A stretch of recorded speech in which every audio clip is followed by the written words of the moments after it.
All right, so let's talk about the topic of, does the Bible condone 18th century American slavery? Because I've talked to a lot of people who do not like the Bible, and one of the reasons they don't like it is they think that the Bible condoned the slavery that happened in early America, and they believe that the people that had slavery justified it because of the Bible. So this is a completely false misconception. We're going to prove that from the Bible.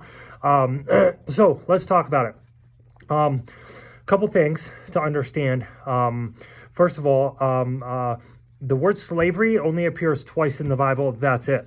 Now you may say, oh no, it appears more in mine. Well, I use the King James Bible, and I only use the King James, and there's a reason for that. And if you watch my other YouTube videos on why I only use the King James Bible, you'll see why. But in the King James Bible, the only time the word slavery is mentioned is in Jeremiah 2:14 and Revelation 18:13. Both references of slavery are not endorsing slavery. They're just more or less talking about slavery, but there's no endorsing it. There's no, condoning it at all. So the next thing you have to understand is that as far as 18th century American slavery is concerned, the entire world had slavery at that time. Okay, it wasn't just America is evil, America's this horrible place. Yes, the slavery was wrong, okay? The 18th century slavery that America had was bad, but it wasn't just America that was doing it. The entire world was doing it.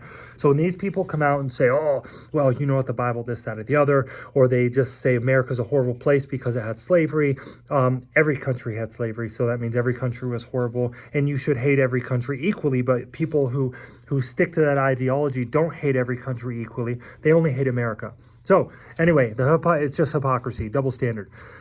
Next, something you have to understand was, in biblical time, there was not a welfare system. There was not a fallback. If someone became a widow, a lady, say, and maybe she had a lot of children, there was no welfare system to help her take care of her children. There wasn't like daycares. There wasn't nothing like we have today. So the Bible, what the Bible does endorse is what the Bible calls a bond servant, And so what people could do in Bible days, and this was acceptable, Bible does condone this, people could willingly of their own accord sell themselves to be a bond servant to either A, pay a debt, or B, so they could survive, so they could survive and live on their own. Because again, they had two options in Bible days. A, they could just die because they don't have food, they don't have shelter, they don't have money.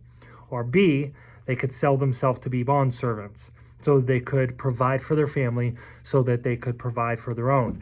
They could also sell family members to be bond servants. And so say, let's say if I had some teenage children that were hard workers, I could tell someone, hey, my teenage sons will work for you for this many years. Here's what you owe me. So basically, I would get paid for my teenage sons to go work for this person for so many years.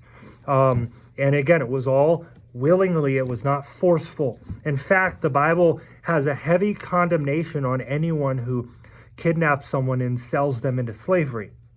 Okay? Unwillingly, sells them unwillingly, another person unwillingly into slavery. In Exodus 21:16, the Bible says, and he that stealeth a man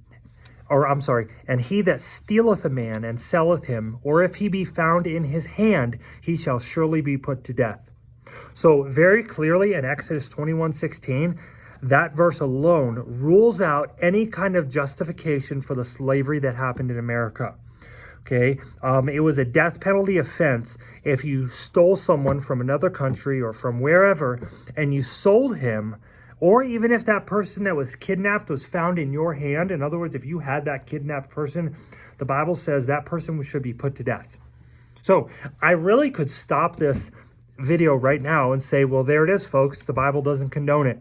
But we're going to go a little bit further because the Bible talks about the treatment to the bondservants, the people that sold themselves for pay so that they could survive. So, a couple points. Number one, punishment was allowed by masters to their servants.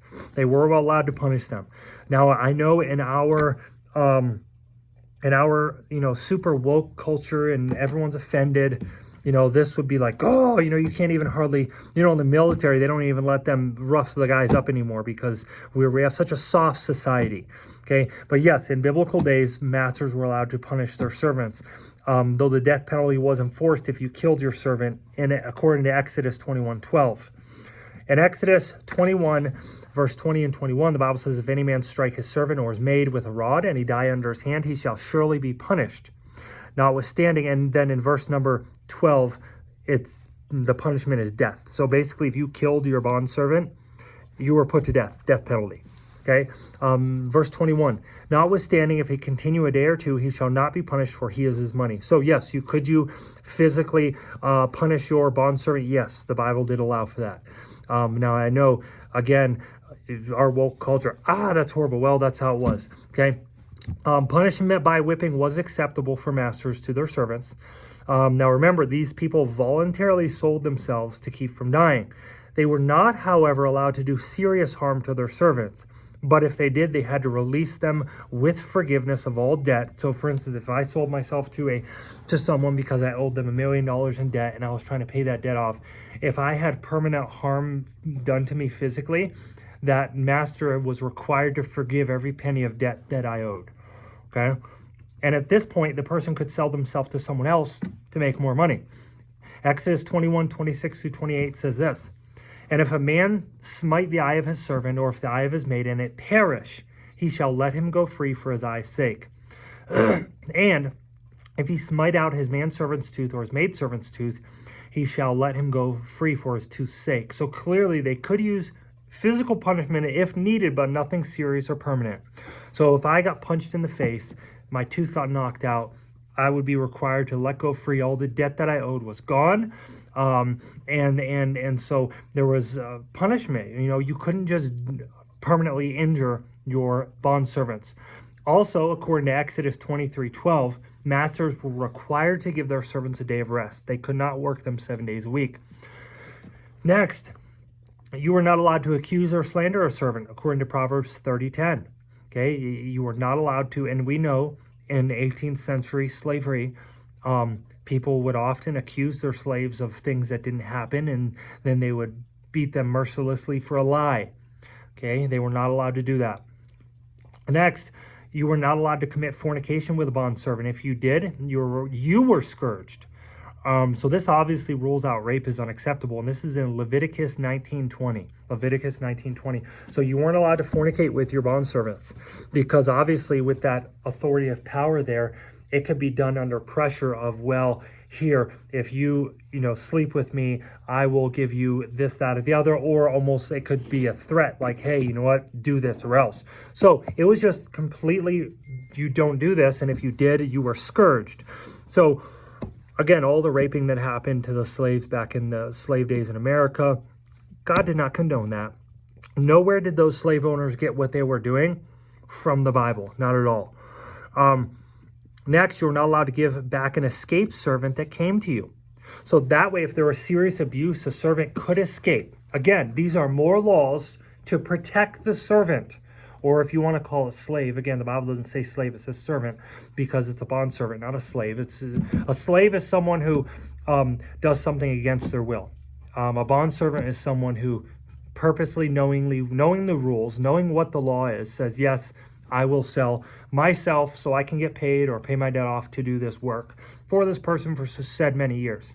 So, but the law required, if a slave escaped, if a bondservant escaped, you could not return him to his master. He had to, you had to let him go free. And he had to, so he had to let him go free. Next, a Hebrew was not to force his fellow countryman to be a bondservant, even if he sold himself to him. He had to pay him as an hired servant. So a hired servant is a little bit better. I guess it's a level up than a bondservant. And he was required to release him after 7 years. This is Leviticus 25, 39 through 41. Oh, and by the way, I don't know if I read the reference on that last one. Deuteronomy 23:15 was the reference for the last point that I read. Next, in Exodus 21:5, the option was given to stay with his master if the servant so wished after the 7 years were up. So he had an option to stay after the 7 years if he so chooses. Next, in Proverbs 29:21, masters were encouraged to pamper their servants, or as in Proverbs 29 mentions, they were encouraged to treat their servant like a son. So clearly, and this is the end of the video, clearly 17th century American slavery was not condoned in the Bible. All these rules concerning servitude were made to protect the servant, not made for the benefit of the master or the one that hired the servant. And so, and remember, all this remembering that the bondservant sold himself voluntarily. So this, I hope this clears up that the Bible did not condone 17th century slavery. And so that was ungodly, it was wrong. So I hope that you'll take this information and you'll allow it to affect you. So hope this was helpful. Thank you. Bye-bye.